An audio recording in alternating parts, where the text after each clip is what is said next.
How do we find out if there's a crab inside of people's bodies? Let's think about this. Wait a minute. I figured it out. Let's punch them in the stomach as hard as we can.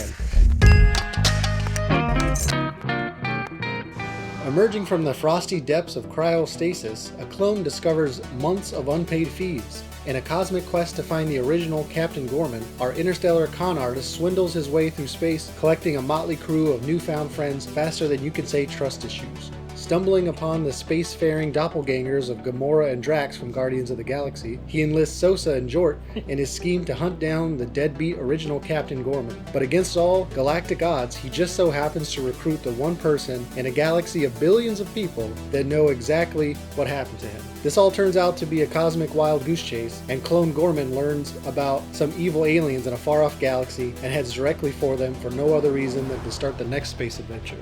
Pretty much summed it all up. I actually like the book. I'm probably going to tear it apart in this video, but I did like the book, and I am going to read book 2. This is exactly kind of book that I like reading. It was fun. I didn't have to think too much about it, although there was a lot of issues with the physics, I guess, and like the science part of the science fiction. Yeah. But I can forgive most of it because it's fun. This was a fun book to read. It was an easy book to read, too. I didn't have to spend too much mental effort trying to understand what was happening. It takes place in space. That's all we need to know. Yeah, that's true about the Guardians of the Galaxy feel with Sosa and Jort. Yeah, didn't it feel... It felt like Jort was just like Drax, and Sosa was just like Gamora. Like, it felt like the author was a little bit lazy in this story. I have not read any other ones from B.V. Larson, but I hear that other books are better than this one. But this one didn't feel like it was too creative in that I felt like I heard this story somewhere. I see what you mean with Jort. Guardians of the Galaxy, with Drax, he tries to kill Gamora, and then at the end, let's team up. On this one, Jort tries to find Gorman and kill him, but something happens. He's like, I'm out of a job anyway. I don't have a ship because you took it away. I guess I'll join you on your journey. Yeah, and... I guess so. Yeah. Like, I did try to kill you, and you owe me a lot of money, but I'll join you. Which I didn't have a problem with him, with Jort joining Gorman. I had a problem with Gorman trusting this dude. What? Well, you're going to be a captain of a ship with people you don't even trust. And I understand he's like, I'm a gun runner. I'm kind of like... I work with these people all the I time live on anyway. the edge and I work with them all the time anyways, but man, it was like razor thin reason to have some dude that was just trying to kill you or arrest you and turn you in for... It wasn't there like a bounty on his head or something? Yep, so Jort could have easily just turned him in and collected the bounty. Like, yeah, but he's also a wanted man. And to be fair, Gorman never truly trusts anyone. He's always on his heels, but they actually had a lot in common. Well, Jort was like his hype man. He was like, oh man, you're so smart. You are so smart all the time about everything. I'm like, all right, just bring it down a notch, Jort. Okay? Yeah, it sounded sarcastic at first, but he said it a lot. That's why I follow you. You're so smart. Yeah. Or why do all the women love you? He would like Jort was just there to set Gorman up as like the lovable rogue. All the women love him, not Jort. Jort's always like telling him or us, the reader, that Gorman is just so smart and handsome and cool, and he can do all kinds of neat things. They had a good relationship, all right? Yeah, they were a good team. It was fun, and they set the characters up well, and I'm glad we didn't collect any more characters. Like, I just didn't need all of that. I wanted to spend time with Jort and Sosa and Rose that came aboard. Who is Rose? I haven't mentioned her. Oh my god. So Rose is literally a random person that he finds as he's escaping. And it just so happens that this random person wants to go on a space adventure with him and throw away her cushy life in what was it called? Wherever she lives. Prospero. In some nice planet where she gets everything handed to her. She's like, you know what? Yeah. Screw that cushy bed I have every night. Forget all my friends. I'm leaving because this place is boring and you're interesting. First, let's bone it out. And then let's get to some dangerous situations. I was like, wait a minute. I go on vacation sometimes and I stay in a hotel with a terrible bed and I'm ready to go home the next night. Yeah. You're telling me you're willing to leave your cushy life to go on a death-seeking adventure? No. You were right. She said it was boring because where they live, it's, I think, the politicians and all the wealthy people. It's like the one planet that's only for them. Like everyone else is kicked out or in jail. And what did Captain Gorman say? The most exciting thing that happens there is what, like I don't know, a sale down at Ross or something, but like it's a boring life. They got everything handed to them. Technically, nothing exciting happening in that town. So she's only heard of things happening on, I think she said, like vids that she downloaded illegally or something. Yeah, that she can watch like the news or vids or something like that, but they're restricted. So it's like she's watching news on the black market or something. I didn't really understand it, but which I don't fully understand. Like, you don't want your people to watch like videos of bad things happening. That's fine, but you also want to wall them off from the rest of the world. You would need those videos to convince them that that world is bad and your world is good. Why are they not able to watch these videos? Secondly, it's the future. I'm pretty sure they've subscribed to Shark VPN or something, and they can just watch whatever videos they want. And that's the kind of things like I mean, like in this book, the science part of the fiction is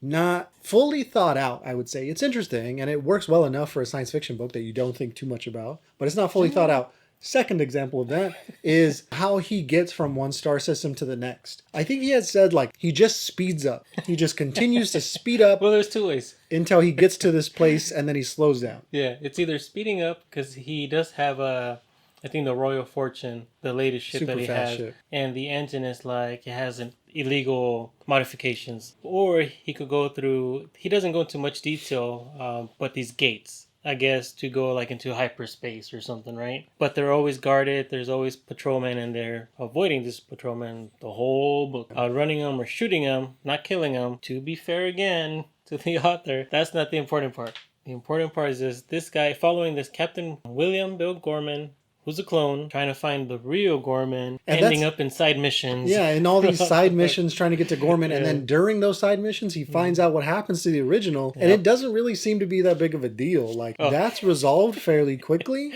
And really, the story is just about the adventures that the clone goes on. Yep. The adventures, the people, and apparently there's like pirates and mercenaries. There's some interesting mercenaries from the Sword Worlds. And then there's an outpost he goes to help some like colonials fight off some aliens that are then infected by other aliens. As they call the ducks. It's fairly interesting. Like I said, it's if you like, I wouldn't say hardcore science fiction, but it's definitely deep science fiction where if you're like a casual fan, you probably wouldn't like it. But if you're looking for a fun science fiction story, then this is it, because it's really easy to read. Yeah, easy to read, easy to follow. It's a team of 4. And it's really like Jort and Captain Gorman doing most of the heavy lifting. Sosa and Rose are mostly around just to have sex with Captain Gorman.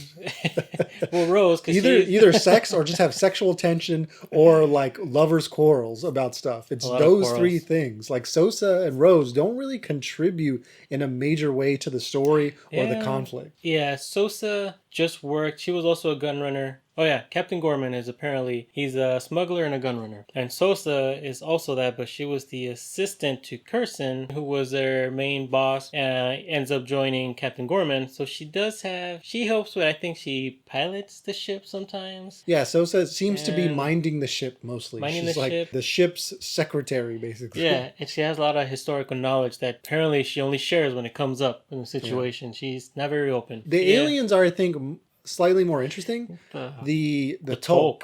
Yeah, the Tolk are interesting. I haven't seen this done in other science fiction books. I haven't read everything, but they're not humans. They're not humans. They're like crab-like creatures that control people, not through mind control. Nope. They control them through basically like torturing them. Yeah. Right? Like imagine having like a crab within your insides, and every time you do something wrong, they're like pinching your nerves, pinch like your nerves, contorting everything in your body, like you're on fire or something.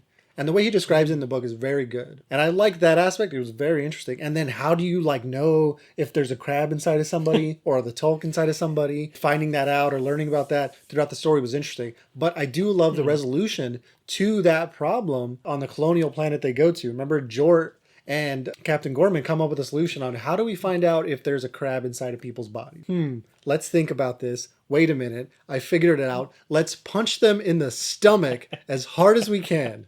So just form a line, and then don't look away. One of you come forward, and then Jort, who's essentially Drax from Guardians of the Galaxy, super strong dude, basically just punches them in the gut. And then if they freak out and like start attacking him, then they know that he has a crab in there. But if they just double over and like vomit their guts out, then, oh, you're human. Get out of here. Also, don't tell anybody about that. Yeah.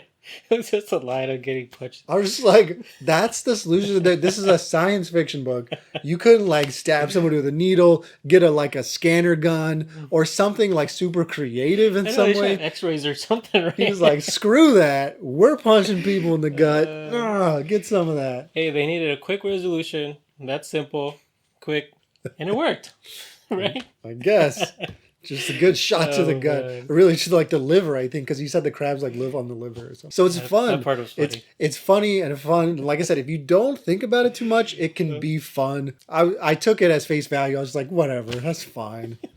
Because the interactions between Jort and Captain Gorman are sometimes pretty fun and funny. Jort, he's from a planet with, what was it, high gravity? High gravity, so it made him super strong. They're shorter, but they're also stronger because they're used to lugging around, all that weight. So everywhere he goes, like in low gravity worlds, he's just punking people and punching them. Exactly. So again, this is another aspect that's just not thought through, because if you're basically the bad guy and you want some muscle, literal muscle for your operations, wouldn't you go to that same planet and find those same dudes and bring them there? How is Captain Gorman the only one thinking of this? You know what I mean? Shouldn't these guys be muscle for every bar across the galaxy? Every strip club across the galaxy basically has a Jort standing out front. Yeah. But Jort seems to be the only strong man in every situation. The beginning was pretty funny. He gets thawed out. He's like, what's going on? And they're like, clone resident 102E. But apparently the original Captain Gorman... The original didn't pay your dues.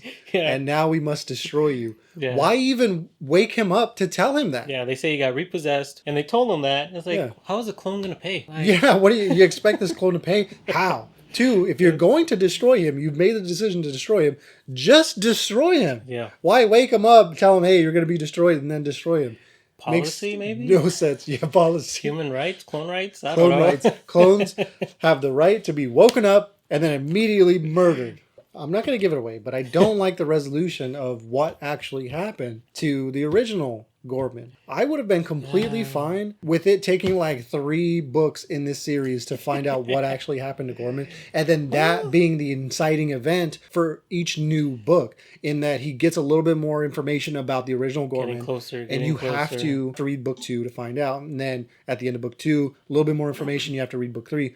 But instead, what happened to the original Gorman is resolved in book 1. We're moving on to just the alien race that is the inciting incident, or makes you want to read book 2, which I don't think is enough, but I am going to read book 2 just because this is a fun book, and I think it's a lot more fun than the other series we were reading. Don't tell me the Dauntless or the... Why are you upset about Resolute? that? I actually think this one is better than the new Jack Campbell series. Not the original series. The original Lost Fleet series. Yeah. The original Lost Fleet series was really good, and I don't think this one stands up to that. But this newest series in the Lost Fleet, I think B.B. Larson and this Star Runner is better and more entertaining than now. I don't know about better, but I think it is definitely more entertaining. All the track tapes are ready. Let me know in the comments if you've read this book, what you think about it, if we should even bother with reading book 2. Let me know. Thanks for watching.